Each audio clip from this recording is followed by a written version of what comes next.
اللہ نے میرے نبی کو خاندانی طور پر وہاں پہنچا جہاں کو نہیں جا سکتا. پھر آپ کی ذات کو اتنا حسن بخشا. ایک آدمی بات حسن کی کرے، آپ کالا کلوٹا بیٹھا ہوئے تو گل جڑ دی کوئی. تو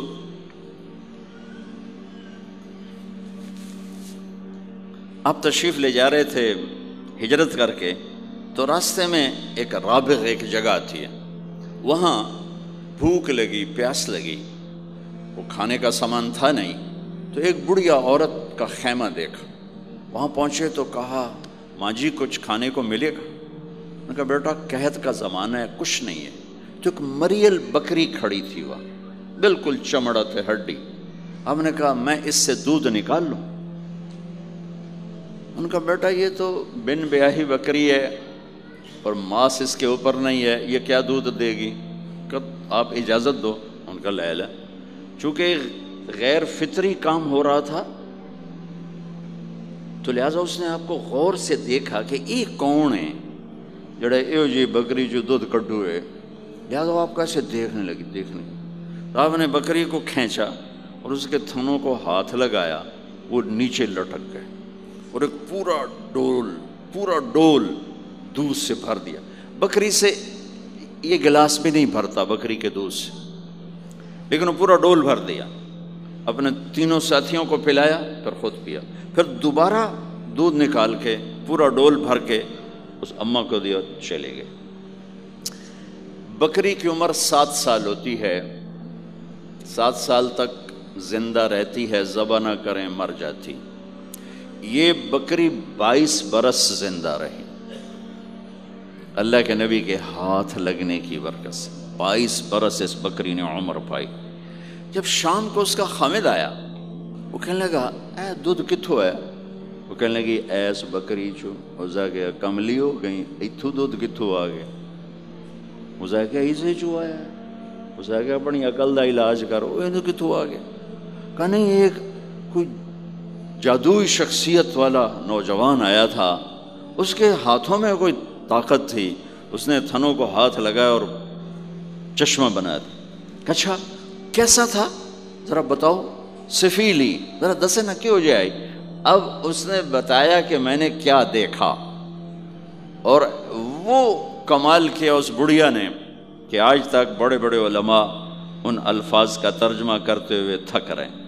وہ کہنے لگی ابا معبد رأيت رجلا ظاهر الوضاء أبلج الوجه حسن الخلق لم تعبه ثجلة لم تزر به سعلة أزج أقرا وسيم قصيم في عينيه تعج في صوته صحل في لحيته كثافة في عنقه سطع إن تكلم علاه البهاء وإن سكت علاه الوقار وهو أندر الثلاثة.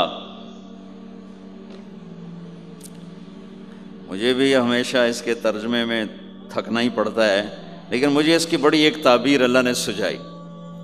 کہنے لگے میں اس کا ترجمہ یوں کرتا ہوں، کہنے لگے ابو معبد میں تمہیں کیا بتاؤں، میں نے ایسا انسان دیکھا مجھے لگا جیسے 14ویں کا چاندی کپڑے پہن کے زمین پہ آ گیا.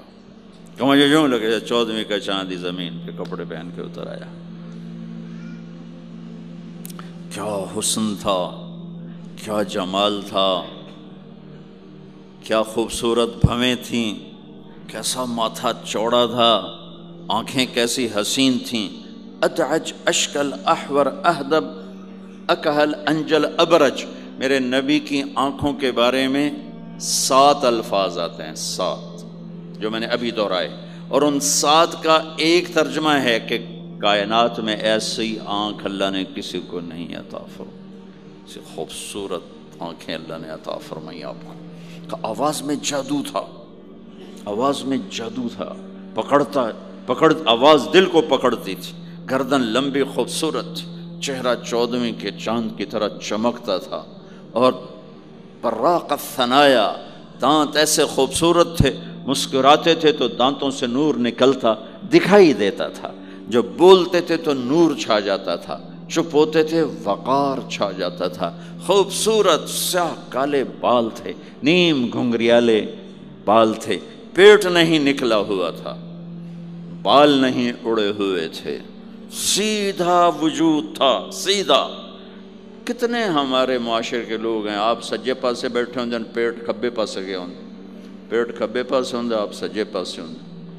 تو اللہ نے کھانا حلال حرام بند کیا ہے، حلال کھاؤ، حلال کا بھی طریقہ سکھایا کہ ماں بنتے نہ کھاؤ، بندہ بنتے کھاؤ، اتنا نہ کھاؤ کہ چربیاں چڑھ جائیں، زیادہ کھانا انسانیت نہیں، کم کھانا انسانیت۔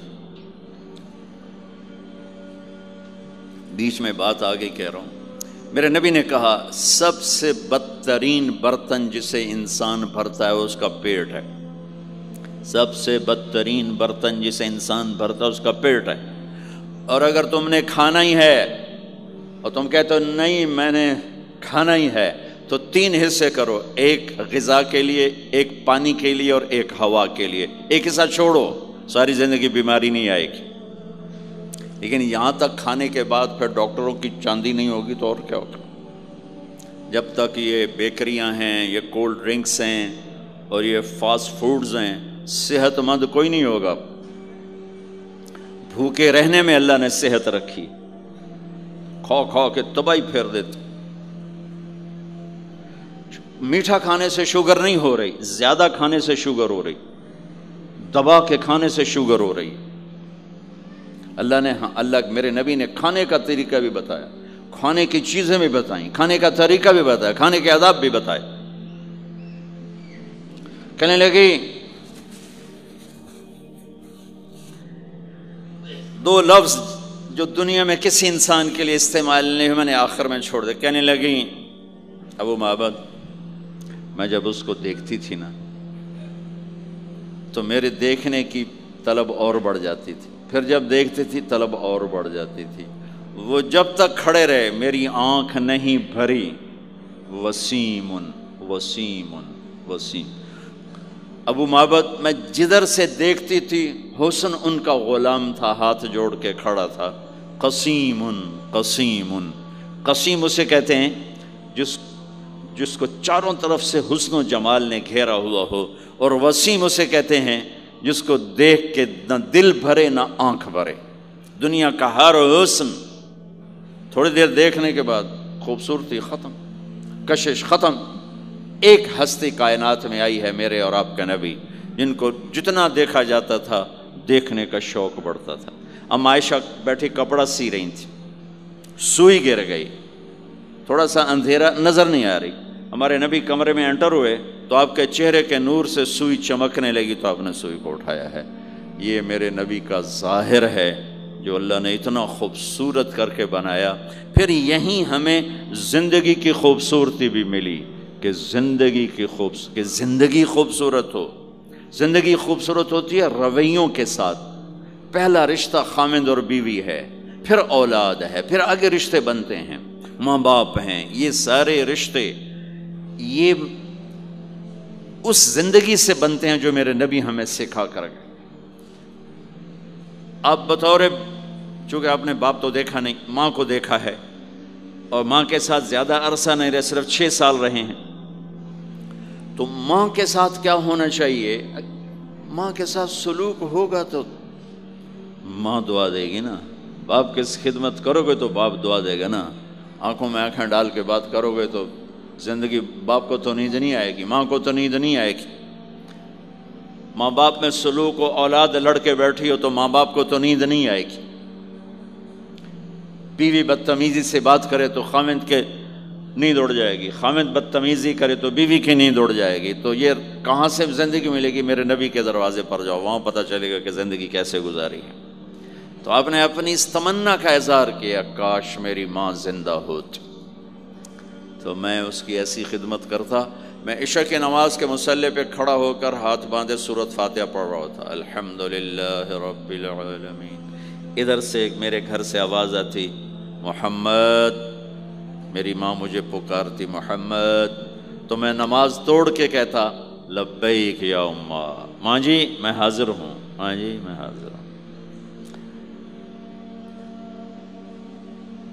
زندگی کو خوبصورت بنانے کا ماں باپ کے لیے طریقہ کہ اولاد ماں باپ کی آنکھوں کی ٹھنڈک بنے. یہ بچے ہمارا سب سے قیمتی سرمایہ اور انہی پر سب سے بڑا ظلم ہوتا ہے. سب سے بڑا ظلم ہے آج کے ماں باپ کا 3 سال کے بچے کو اسکول ڈالنا. سب سے بڑا ظلم ہے. وہ روتا ہوا جاتا ہے، روتا ہوا آتا ہے، اور ماں باپ سے اس کی محبت کی تار کٹتے جاتے ہیں، کٹتے جاتے ہیں، کٹتے جاتے ہیں. 7ویں سال میں وہ بدتمیز ہوا پڑا ہوتا ہے. اب مائیں پریشان ہیں، بچے بدتمیز ہیں، بچے بدتمیز ہیں، کیونکہ ماں نے گود نہیں دی. جو ٹائم ماں نے دینا تھا وہ دے دیا اسکول کو. اور ہمارے اسکول کاروباری ادارے ہیں، علمی ادارے نہیں ہیں، کاروباری ادارے ہیں. میرے ملک کا یہ روگ ہے کہ یہاں کا وکیل بھی کاروباری ہے، یہاں کا ڈاکٹر بھی تاجر ہے، یہاں کا وکیل بھی تاجر ہے، یہاں کا جج بھی بک جاتا ہے، اور یہاں کا اسکول اور کالج بھی کاروبار ہے. 3 سال کا بچہ جب ماں باپ سے دور ہوتا ہے، روتا ہوا جاتا ہے، روتا ہوا آتا، تو وہ ماں باپ سے دور ہو جاتا ہے. اس کے اندر نفرت پیدا ہونی شروع ہو جاتی. سر اٹھا جو ہی وہ سر نکالتا ہے تو وہ ماں باپ کا نافرمان ہو جاتا ہے، بدتمیزی کرتا ہے، لڑتا ہے، جھگڑتا ہے، کیونکہ ماں اور باپ نے ٹائم نہیں دیا. اور پھر اس موبائل نے ہماری زندگی، گھر کی زندگی تباہ کر دی ہے کہ بچہ آ کر ماں سے بات کرتا ہے، ماں موبائل کو دیکھ کے بچے سے بات کر رہی ہوتی. وہ باپ سے بات کرتا ہے، وہ اپنے موبائل میں اور بچے سے بات کرتا ہے. یہ اس بچے کی عزت کو ذبح کر دینے والی بات. آنکھ سے آنکھ ملانا عزت دینا ہے. میرے نبی پاک صلی اللہ تعالی علیہ وسلم کی طرف جب کوئی آپ کو بلاتا نا، یا رسول اللہ آپ سے، تو مثلا یہ ہماری مجلس ہے، ادھر بھی لوگ ہیں، ادھر بھی لوگ ہیں. اب مجھے کوئی ادھر سے بلائے تو میری تو اتنی گردن مڑے گی، کوئی ادھر سے بلائے میری اتنی گردن مڑے گی. لیکن میرے نبی پاک صلی اللہ علیہ وسلم کو ادھر سے جب کوئی آواز دیتا یا رسول اللہ، تو اب یوں نہیں کرتے تھے، ہاں جی دسو کی گل ہے. اب پورا یوں کرتے تھے ایسے. بولو میرے بھائی کیا بات ہے. سبحان اللہ. آپ کو ادھر سے کوئی بلاتا یا رسول اللہ، تب ایسے نہیں کرتے تھے، ہاں جی بولو. اب پورا ایسے مڑ کر پھر فرماتے، جی فرمائیے کیا بات. اب عام لوگوں کے ساتھ یہ فرماتے تھے. ہم تو اپنی اولاد کے ساتھ یہ نہیں کرتے، بیوی خامند کے ساتھ یہ نہیں کرتے، خامند بیوی کے ساتھ یہ نہیں کرتے.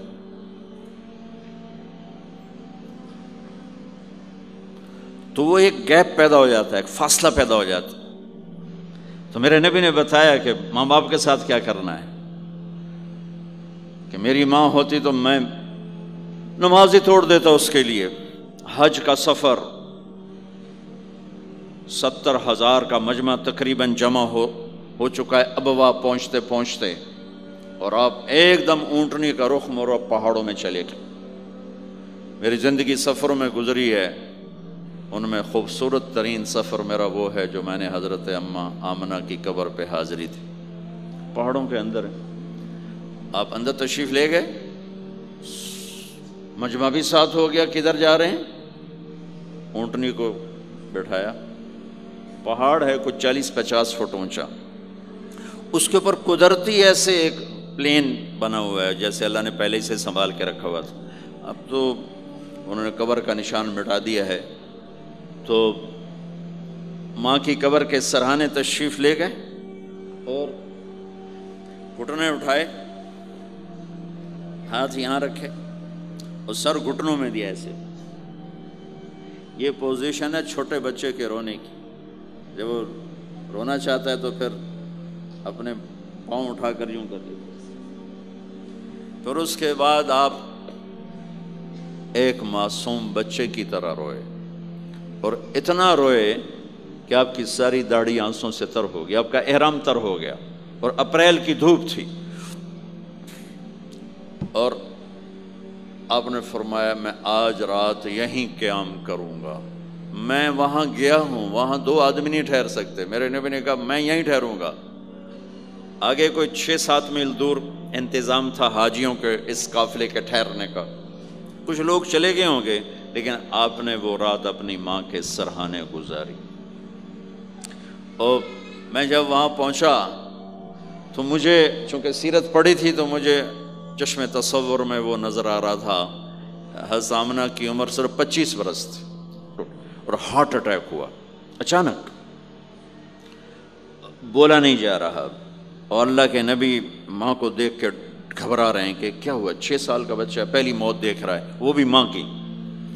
تو مجھے ہارٹ اٹیک ہوا تو بولا نہیں جاتا، بلا رہے ہیں بولا نہیں جا رہا، آواز نہیں نکل رہی، تو بلا رہے ہیں ام ایمن بھی ساتھ ہے، آواز نہیں نکل رہی، لیکن بجھنے سے پہلے شمع کے جو بھڑکتی ہے 2 لفظ بولے، کل حی میت و کل جدید بال وقد ولدت طہرا، میرے بچے ہر جوانی ڈھلتی ہے اور ہر زندگی موت کا نوالا بنتی ہے، مجھے لگتا ہے میرا وقت آ گیا ہے، لیکن میں ایک ایسے بچے کو چھوڑ کے جا رہی ہوں جو ساری دنیا کو پاک کر دے گا، پاکیزہ چھوڑ کے جا رہے ہیں۔ تو پتھروں میں ہی دبایا، کوئی کھودنے کا تو انتظام ہی نہیں تھا، تو جب پہاڑ سے نیچے اترے تو اللہ کے نبی نے ایک دم ہاتھ چھڑایا، دوڑ لگائی اور پھر پہاڑ پہ چڑھ گئے۔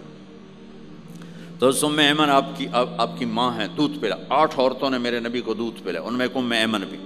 وہ جب پیچھے گئیں تو ایسا منظر تھا جس کو دیکھ کر شاید زمین بھی رو رہی ہوگی اور آسمان بھی اور ابوا کے پہاڑ بھی۔ آپ ماں کی قبر پر ایسے لپٹ ہوئے اپنے سینے کو پتھروں کے ساتھ اور یوں دونوں ہاتھوں سے پتھر لیے ہوئے تھے۔ جب آپ ام ایمن قریب آئیں تو آپ سنا تو آپ فرما رہے تھے، ماں جی آپ کے سوا تو میرا کوئی نہ تھا، آپ بھی مجھے چھوڑ کے چلی گئیں، میرے لیے اب کس کی گود ہے؟ تو ام ایمن رضی اللہ عنہ نے اٹھانا چاہ کے، بیٹا اٹھو، تو آپ نے انکار کر دیا، تو ام نے کھینچ کے نیچے لائیں اور زبردستی لائیں اور اونٹنی پر بٹھایا، اور آگے 2 راتوں کا سفر تھا، وہ سب میرے نبی کے خاموش آنسوؤں سے آپ کا گریبان تر ہوتا گیا، اور آگے نہ کوئی خالہ ہے، نہ کوئی اور آسرا ہے، نہ باپ ہے، باپ اور ماں ہی بڑا سہارا ہوتے ہیں۔ دادا نے کفالت میں لیا 8 سال کی عمر میں، ان کا بھی اللہ نے ان کو بھی اپنے پاس بلا لیا۔ تو وہ سارا منظر میرے سامنے گھوم رہا تھا، اوپر سے سورج ڈوبنے والا تھا، تو وہ عجیب کیفیات تھے، وہ میں بیان نہیں کر سکتا ہوں کہ اللہ کی قسم اگر آپ اور میں زندگی کو خوبصورت بنانا چاہتے ہیں تو اپنے نبی کی زندگی کو سیکھنا ہوگا، ان بچوں کو سکھانا ہوگا۔ ہم نے کوئی کاروباری کام نہیں کیا ہے کہ ہم سے کوئی کاروبار کر رہے ہیں، کوئی پیسہ کما رہے ہیں، حاشا وکلا حاشا وکلا۔ ہماری یہ نسل ان کے ساتھ کاروبار کر رہا ہوں کہ یہ پروان چڑھیں اپنے نبی کی محبت کے ساتھ، یہ پروان چڑھیں اپنے حبیب کے نقش قدم پر چلنے کے ساتھ۔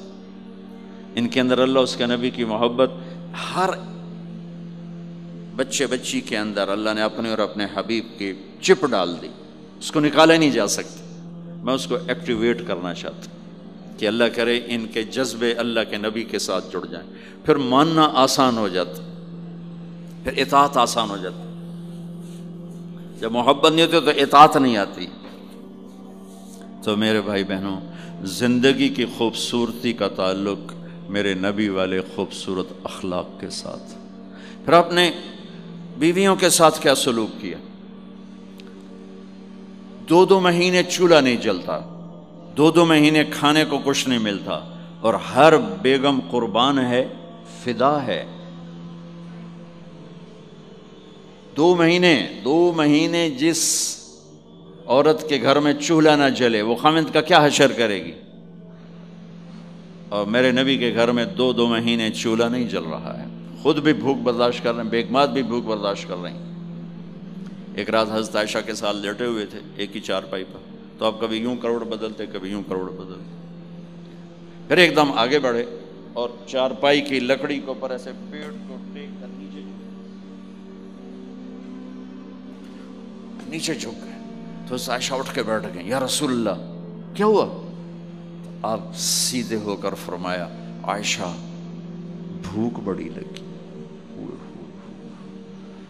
جس کے ہاتھ میں جنت کی چابی ہو، جو میرے نبی کا، میرے اللہ کا محبوب اور حبیب ہو، جس سے پردے ہٹا کر میرا رب کلام کر چکا ہو، جسے قاب قوسین او ادنا کا مقام دے چکا ہو، اور جس سے آگے مقام محمود پر بٹھانے والا ہو، اور جس کی شفاعت سے جنت کا دروازہ کھلنے والا ہو۔ عائشہ بھوک بڑی لگی تو عائشہ رونے لگی کہ یا رسول اللہ آپ اللہ سے بات کیوں نہیں کرتے ہیں؟ کہ نہیں عائشہ، اسی بھوک میں اللہ سے ملوں گا، مجھ سے پہلے جو نبی میرے ساتھی تھے وہ بھی اسی طرح چلے گئے، میں بھی ایسے ہی چلا جاؤں گا۔ اور اس کے باوجود بیویاں قربان ہو رہی ہیں، فدا ہو رہی ہیں۔ کس چیز نے باندھا ہوا تھا؟ میرے نبی کے سلوک نے، میرے نبی کے اخلاق نے۔ اللہ کی قسم، میرے نبی کی شادیاں شوق کی شادیاں نہیں تھیں۔ ایک حدیث سناتا ہوں، ما تزوجت وما زوجت الا بوحی من السماء نزل به جبریل۔ سن لو لوگو، میں نے جہاں شادی کی، میں نے جہاں بیٹی دی، پہلے آسمان سے وحی آئی، جبریل لے کر آئے، پھر میں نے شادی کی۔ تو یہ شوق کی شادیاں نہیں ہیں، زندگی سکھانے کی شادیاں ہیں، کیونکہ سب سے مشکل رشتہ خامند اور بیوی ہے، سب سے مشکل رشتہ خامند اور بیوی ہے۔ اس وقت طلاقیں کیوں بڑھ رہی ہیں؟ ایک تو یہ ہماری یہ جو فاسٹ فوڈ ہے، اس نے ہمارے اندر جو ایک نیچرل سسٹم تھا اسے ڈسٹرب کر دیا ہے، تو غصہ بڑھ گیا ہے، برداشت گھٹ گئی ہے، چھوٹی چھوٹی باتوں پہ گھر اجڑ رہے ہیں، گھر اجڑ رہے ہیں۔ پہلے یورپ میں سنتے تھے، اب یہاں پاکستان آج شادی ہوتی، چوتھے دن طلاق ہو رہی ہوتی۔ میں وہاں بیان کے لیے نکل رہا تھا مانچسٹر، تو میرے ساتھ جو گاڑی چلا رہا تھا، میں نے پوچھا آپ کیا کرتے ہو؟ لاہور کا تھا۔ کہا جی میں وکیل ہوں۔ میں نے کہا یہاں کوئی جھوٹے کیس ہوتے ہیں جیسے پاکستان میں؟ کہا جی نہیں، یہاں جھوٹا کیس کوئی نہیں ہوتا، جو بھی ہوتا ہے جینون ہوتا ہے۔ میں نے کہا یہاں مسلمانوں کے لڑائی جھگڑے آتے ہیں؟ کہا جی ہاں جی آتے ہیں۔ میں نے کہا سب سے زیادہ کیا جھگڑے آتے ہیں؟ کہا جی سب سے زیادہ طلاق کے آتے ہیں، طلاق طلاق طلاق طلاق۔ کہ نہیں سیکھا، زندگی برداشت کا نام ہے، برداشت کرنا سیکھا نہیں۔ میرے نبی نے 11 شادیاں کی، ہر قسم کی عورت کے ساتھ شادی کی، خاندان کے اندر، برادری کے اندر، اور خاندان برادری سے باہر۔ یہی 3 نسبتیں ہیں۔ اپنے خاندان میں قریش، تو آپ کی کئی بیگمات قریش، حضرت عائشہ، حضرت حفصہ، حضرت زینب، حضرت ام حبیبہ، یہ سب قریش ہیں۔ قریش سے باہر حضرت میمونہ، حضرت جویریہ، یہ قریش سے باہر ہے، برادری۔ پھر برادری سے بھی باہر شادی کی، یہود، حضرت صفیہ یہودی کی بیٹی ہیں، ان کے ساتھ شادی کی۔ ہر نسل سے شادی کی، اوپر والے کا نظام ہے۔ اپنے سے مالدار حضرت خدیجہ، اپنے برابر ام سلمہ، ام حبیبہ، اپنے سے کم فخر میں جویریہ، صفیہ، اپنے سے غربت کے ساتھ نہیں۔ عمر سے بڑی کے ساتھ شادی کی حضرت خدیجہ، ہم عمر کے ساتھ شادی کی حضرت سودا، عمر سے کم سے شادی کی حضرت عائشہ، بیوہ سے شادی کی حضرت خدیجہ، مطلقہ سے شادی کی حضرت زینب، کماری سے شادی کی حضرت عائشہ۔ جتنی بھی نسبتیں کسی عورت کی بن سکتی ہیں، ان سب میں اللہ نے آپ کو استعمال کر کے زندگی گزارنے کا طریقہ سکھایا۔ تیز مزاج کے ساتھ شادی کی حضرت حفصہ رضی اللہ تعالیٰ عنہ، مزاج میں تیزی تھی۔ حضرت عمر رضی اللہ تعالیٰ عنہ کی بیٹی، مزاج میں شدت تھی، زندگی گزار کے دکھایا۔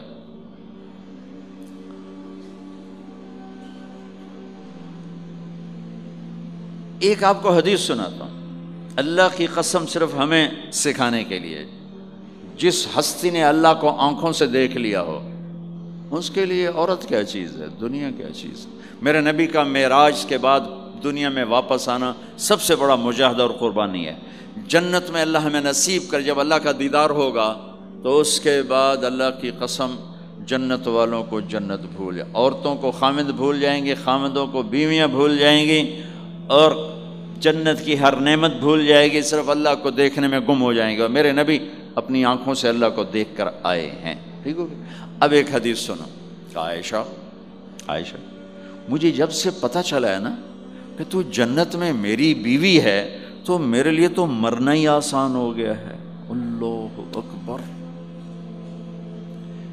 یا عائش انہ لیہون علی ان اریتک زوجتی فی الجنہ، میرے رب کی قسم ہمیں آپ کو سمجھانے کے لیے، ہمیں آپ کو بتانے، عائشہ مجھے جب سے پتا چلا ہے نا کہ تو جنت میں میری بیوی ہے، مجھے تو مرنا اچھا لگنے لگا ہے، مجھے تو مرنا اچھا لگنے لگا ہے کہ تو جنت میں میری بیوی ہے۔ سبحان اللہ۔ ادھر اچھا جی جنت بھی یہی لبنی ہے جی، یہ جنت جا کے بھی یہ دنالی رانا ہے، یہاں یہ باتیں سننے کو ملتی۔ اور میرا نبی کہہ رہا ہے عائشہ مجھے پتہ چلا ہے کہ تو جنت میں میری بیوی ہے، تو میرے لیے تو مرنا ہی آسان ہو گیا۔ سبحان اللہ، کیا خوبصورت، اللہ کی قسم یہ دلداری تھی۔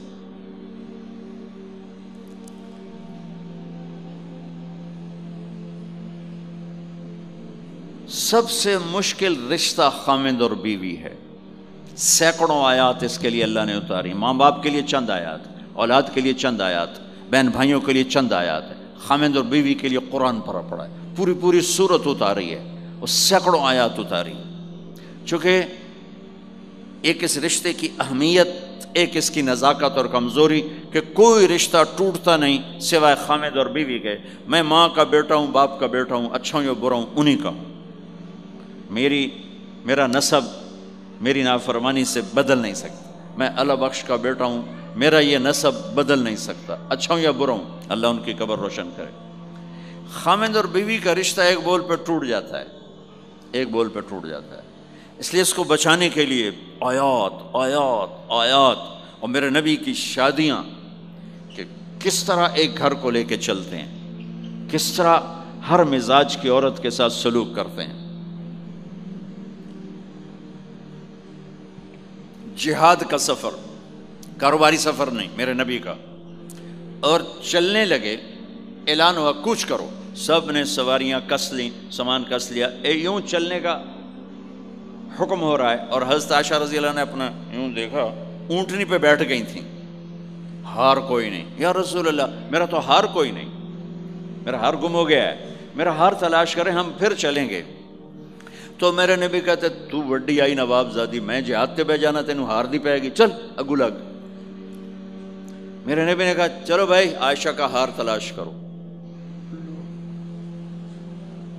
اللہ کی قسم میں جب یہ واقعات پڑھتا ہوں یا سناتا ہوں میں خود حیرت میں ڈوبا ہوتا ہوں کہ کیا کر دیا میرے نبی نے، جہاد کا سفر، اور میرے نبی کا ہار تلاش کرو بھائی، اب سارے ہار تلاش کر رہے ہیں، کچھ دن چھپ گیا اور ہار کی تلاش تو بند ہو گئی اور سفر بھی بند، چونکہ اندھیرے میں کہاں جائیں گے، اور آپ کے ماتھے پہ شکن، عائشہ تیری وجہ سے ساری مصیبت ہے، اللہ دے بندی تو ہار دے مگر پہ گئی، کیڑی گل ہے ہار دی، ایک لفظ نہیں فرمایا، سارے قافلے نے قیام کیا، عشاء تک تو پانی تھا وضو کا، پانی ختم ہو گیا، عشاء مغرب عشاء پڑی کٹھی تو پانی ختم ہو گیا، اب پانی ختم ہو گیا تو فجر کی نماز آ رہی ہے، پانی کوئی نہیں ہے، تو سارے صحابہ نے ابو بکر پہ چڑھائی کی، اے ویکھے تیری دھی دے مگر ساڑے نال کی بنی، ہن اسی نماز کی میں پڑھنی ہے، پانی تو ہے نہیں تو وضو کی میں کرنا ہے۔ اب ابو بکر کو غصہ چڑھا، اس ایک دم، وہ تو باپ تھے، وہ گھس گئے خیمے میں، آگے دیکھا تو اللہ کے نبی اماں عائشہ کی گود میں سر رکھ کے سوئے ہوئے تھے، اور اماں جی ایسے بیٹھی تھی، آپ کو سارا دیکھ رہی ہوں، اب بولیں تو خطرہ ہے آنکھ کھل جائے گی، اور غصہ بھی چڑھا ہوا ہے، باپ بھی ہیں، تو اب مجھے دیکھو کیا کر رہے تھے،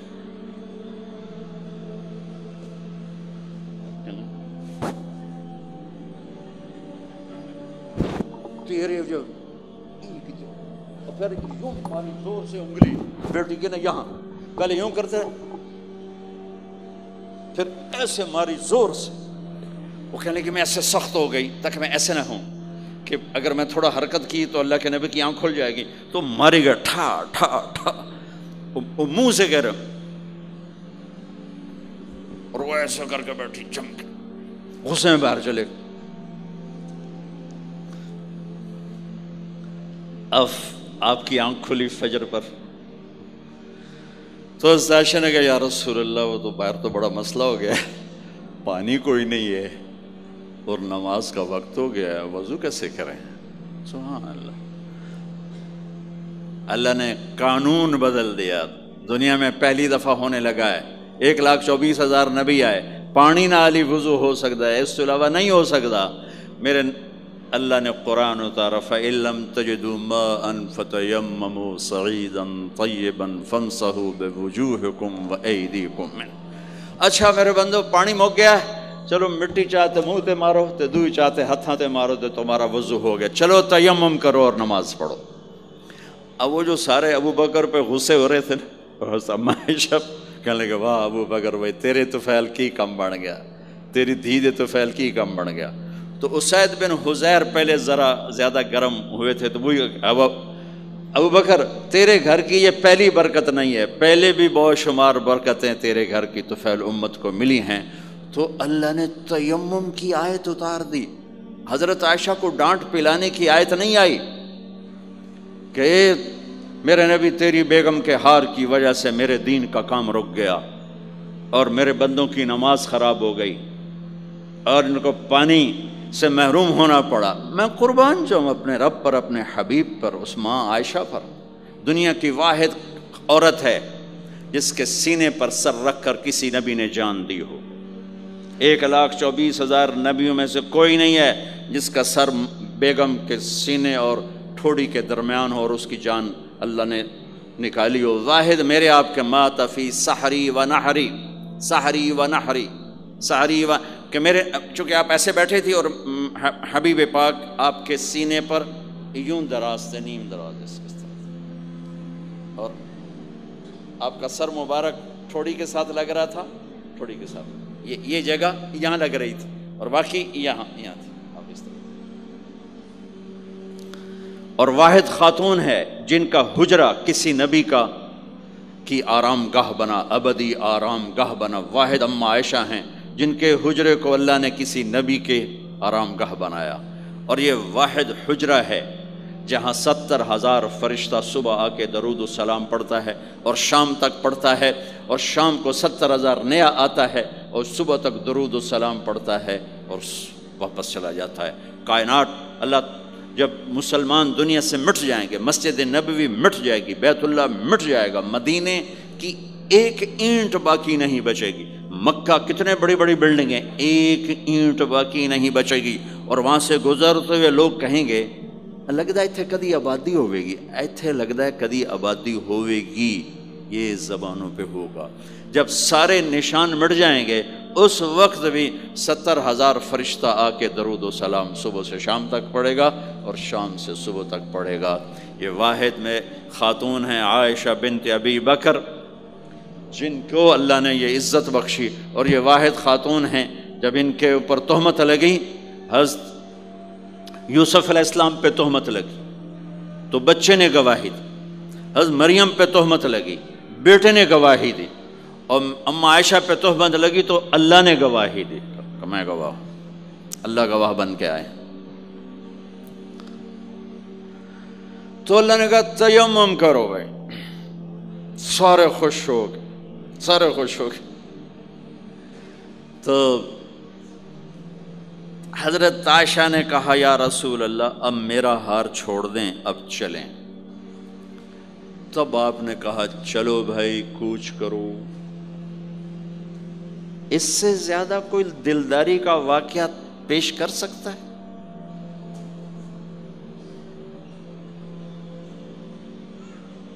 سبحان۔ اور جب اونٹنی کو اٹھایا گیا وہ ہار کا دھاگا ٹوٹا اور پھسل کے اونٹنی کے نیچے چلا گیا، وہ سارے کھبے سجے ویندے رہ گئے، ہار نیچے پڑا تھا۔ جب اونٹنی کو اٹھایا تو ہار نیچے سے نکلا، تو صاحب نے کہا لے بھی عائشہ اے تیرا ہار بھی لب گیا۔ یہ دلداری ہے میرے نبی کی، یہ ہمیں سکھایا۔ کہیں عورتوں کی بدتمیزی بھی انتہا کو پہنچی ہوتی ہے اور وہ اپنے گھر اجاڑ دیتی ہیں اپنی زبان کی شدت کی وجہ سے، اپنی بد اخلاقی کی وجہ سے۔ لیکن کوئی زیادہ معاملہ مردوں کی طرف سے خراب ہوتا ہے تو شریعت نے بھی اس کو زیادہ بیان کیا اور میرے نبی نے بھی اس کو اجاگر کیا۔ اور میرے نبی کی آخری تقریر، آخری خطبہ حجۃ الوداع کا صرف ایک رشتے کو بیان کیا، صرف ایک رشتے کو بیان۔ ہم کتنے رشتوں میں جکڑے ہوئے ہیں، ماں باپ، بہن بھائی، چاچا تایا، خالہ خالو، دادا دادی، نانا نانی، ساس بہو، کتنے ہم رشتوں میں جکڑے ہوئے ہیں۔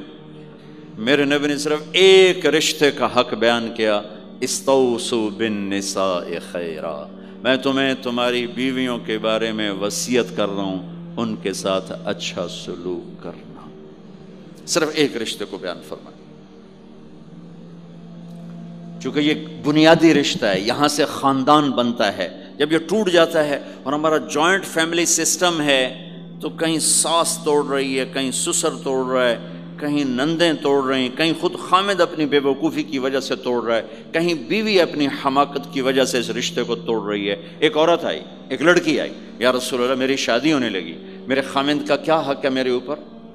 دونوں طرف کی میرے نبی نے زندگی سکھائی۔ میرے نبی نے فرمایا تیرے خامد کے جسم پہ پھوڑے نکل آئیں، پھوڑوں میں گندا پانی جمع ہو جائے، پیپ جمع ہو جائے، اور تو زبان سے چاٹ چاٹ کے اس کے زخموں کو دھوئے، تو بھی تو نے اپنے خامد کا حق ادا نہیں کیا ہے۔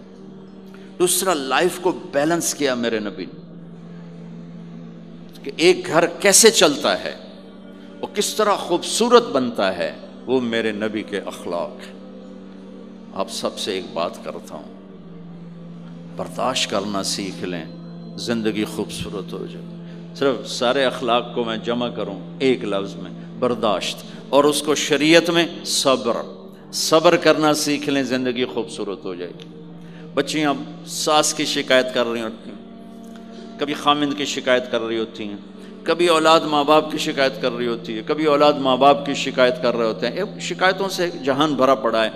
آپ شکایتوں کو دفن کر کے ہونٹ سی لیں، صبر، آہ نہ کر لبوں کو سی، عشق ہے دل لگی نہیں، سینے پہ تیر کھائے جا، آگے قدم بڑھائے جا، یعنی زبان حال سے کہہ دے کہ ہاں ستائے جا۔ جو ستاتا ہے چپ ہو جاؤ، جو ستاتا ہے چپ ہو جاؤ۔ اللہ کی قسم آپ ایسی طاقت بنو گے کہ پہاڑ بھی راستہ دیں گے۔ صبر انسان کی سب سے بڑی طاقت، صبر انسان کی سب سے بڑی طاقت ہے، صبر انسان کی سب سے بڑی طاقت، الٹا کے رکھ دیتی ہے چیزوں کو۔ چپ رہنا سیکھ، خاموش رہنا سیکھ، درگزر کرنا سیکھ، تو آپ دیکھیں گے آپ کی زندگی میں کتنا حسن آتا ہے، کتنی زندگی میں مٹھاس پیدا ہوتی ہے۔ غصہ نکال دینا وقتی ایک راحت ہوتی ہے، اور پھر شرمندگی اور ندامت کے سوا کچھ نہیں ہوتا۔ اور پی جانا، سہ جانا، یہ آپ کو ایک عظیم و شان ہستی بنا دے گا۔ آپ کی دعائیں عرش سے جا ٹکرائیں گی۔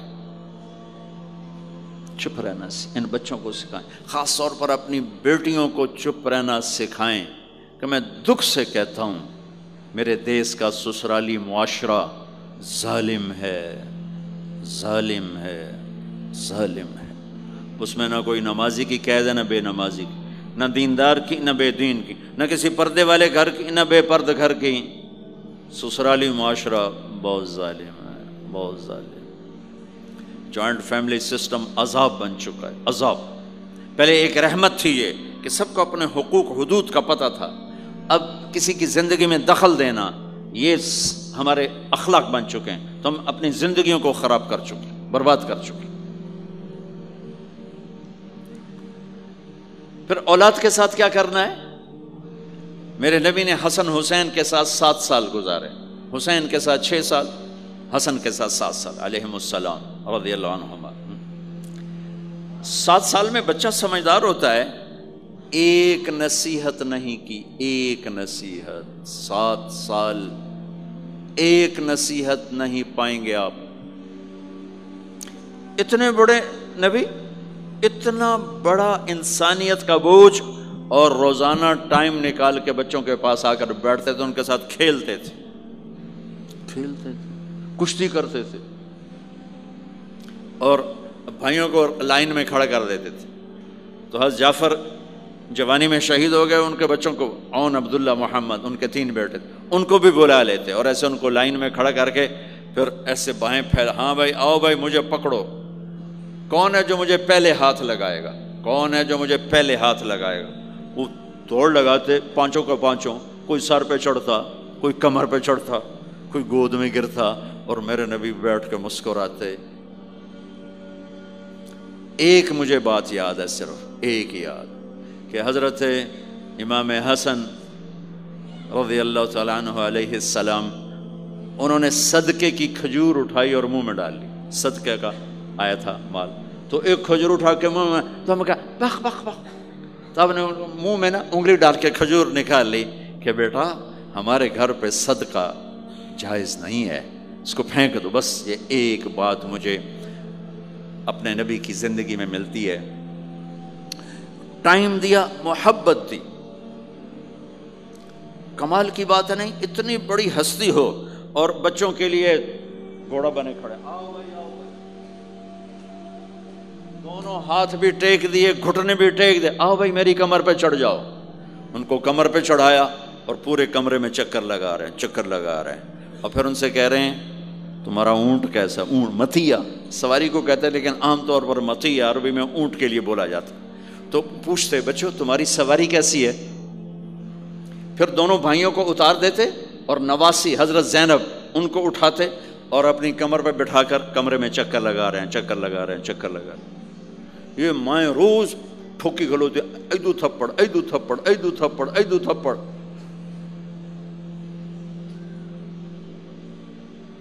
ساری مائیں سکول ماسٹر بنی ہوئی ہیں، بس ٹھوکی جاؤ، ڈنڈے ماری جاؤ، بس ایسی بے وقوف ہیں کہ جتنی محنت یہ کھانے پر کرتے، اپنے کپڑے کو سجانے پر کرتے، اس کا 100واں حصہ بچوں پہ کریں، ان کے بچے جنید بغدادی بن جائیں۔ ایک سکول کے حوالے کیا 3 سال کی عمر، پھر ٹیوٹر کے آتے، ٹیوٹر کے حوالے، اکیڈمیوں کے حوالے، پوچھو تو پوتر ان کے روبوٹ ان کدی یہیں بھجے جاندے، ان کدی یہیں بھجے جاندے، ان کدی یہیں بھجے جاندے۔ اے آیا کہ بی آیا؟ اے بی سانو آپ برباد کیتا ہے۔ آہا، اور سنو، چلو یہ تو گھر کی بات ہے نا۔ ایک دفعہ حسن حسین کی کشتی کرواتے تھے، آؤ بھائی کشتی کرو بھائی۔ ایک دن کا واقعہ نہیں، یہ آئے دن کا واقعہ ہے، لیکن ایک واقعہ کہ حسن حسین کی کشتی ہو رہی، حسین چھوٹے تھے، حسن بڑے تھے، تو حسن دبا رہے ہوں گے حسین کو، تو آپ حضرت حسین کو شاباش شاباش حسین، ای ہے حسین، ای حسین، یعنی حسین زور لا، حسین زور لا، شاباش شاباش۔ اماں بول پڑی، فاطمہ جنت کی سردار، یا رسول اللہ آپ ساری شاباش حسین کو دیے جا رہے ہیں، حسن کو نہیں دے رہے۔ ہم نے کہا فاطمہ یہ جبریل میرے پاس کھڑا ہوا ہے، یہ بھی حسین کو شاباش دے رہا ہے، تو اس کے پیچھے میں بھی حسین کو شاباش دے رہا۔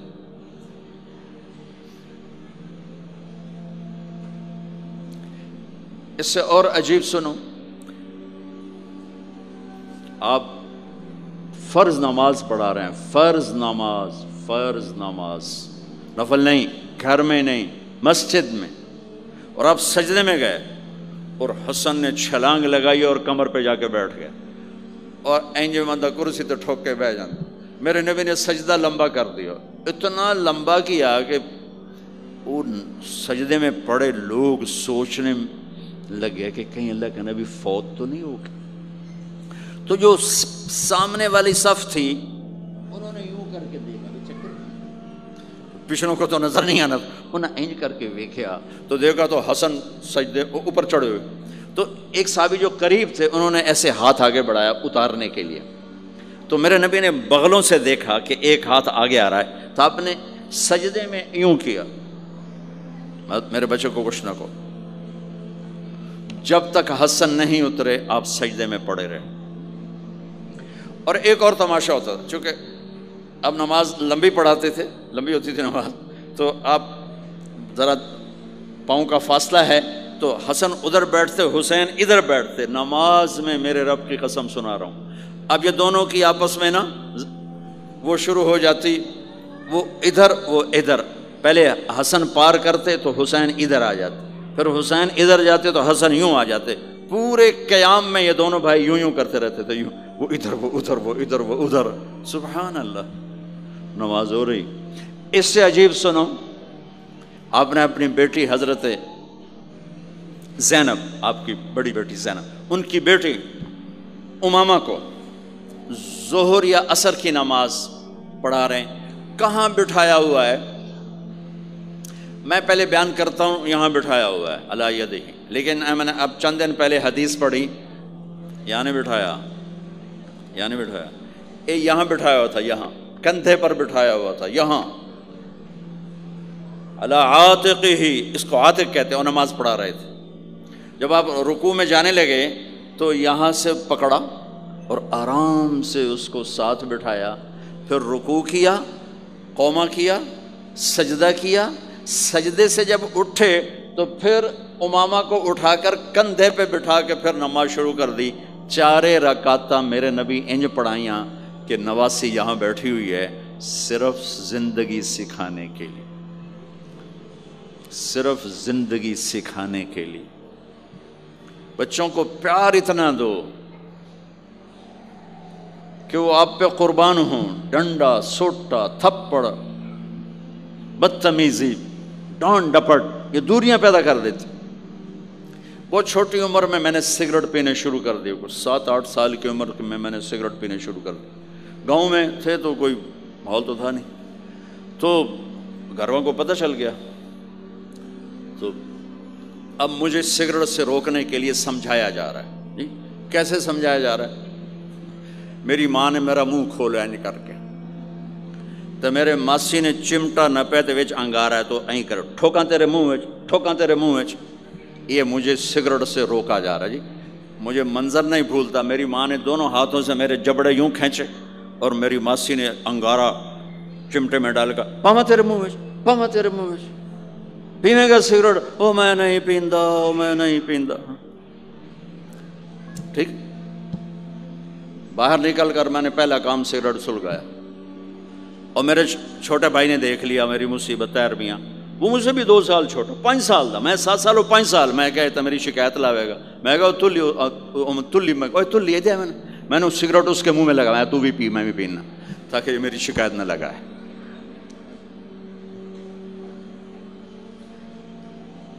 تو آج کے ماں باپ بڑے جاہل ہیں، ہم بڑے ایجوکیٹڈ ہیں، میں کہتا ہوں انتہائی جاہل ہیں، جنہیں بچے کو لے کے چلنا نہیں آتا، جنہیں رشتوں کی قدر نہیں، انہوں نے خاک پڑا ہے، کاغذ کی ڈگریوں کو علم بنا کے پھرتے ہیں، جسے میرے نبی کی زندگی کا پتہ نہیں، اللہ کی قسم جانور سے بدتر ہے،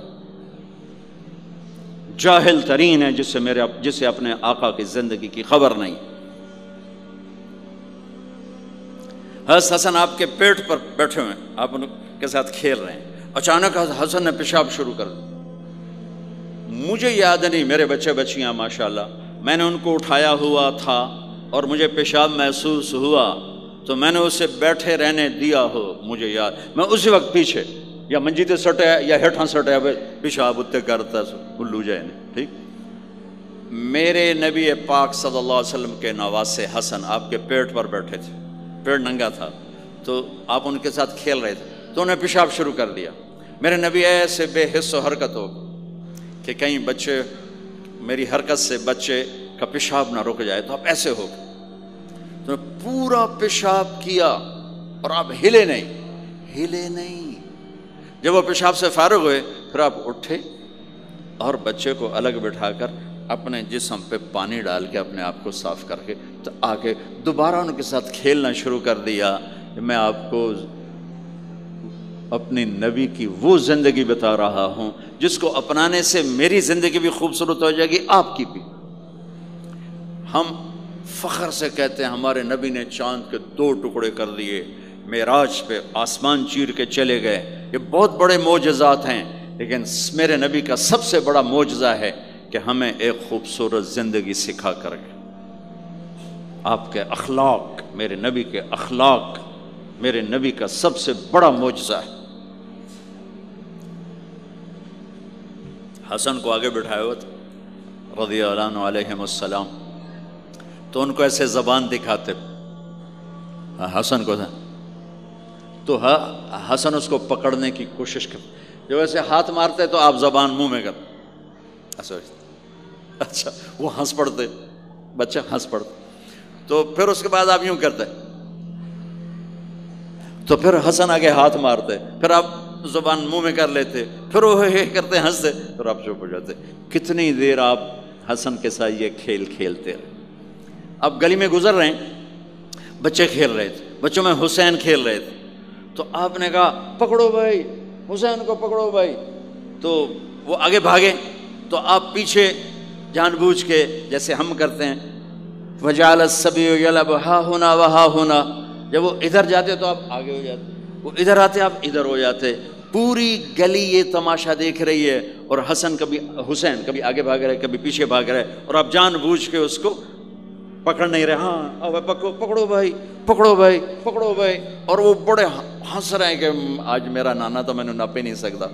تو یہ تھوڑی دیر جب یہ کھیل چلتا رہا، پھر آپ نے ان کو کہا یہ پکڑ لیا اور اٹھایا اور ہونٹ چومے اور ماتھا چوما، کہ حسین مجھ سے ہے میں حسین سے، حسین مجھ سے ہے میں حسین سے۔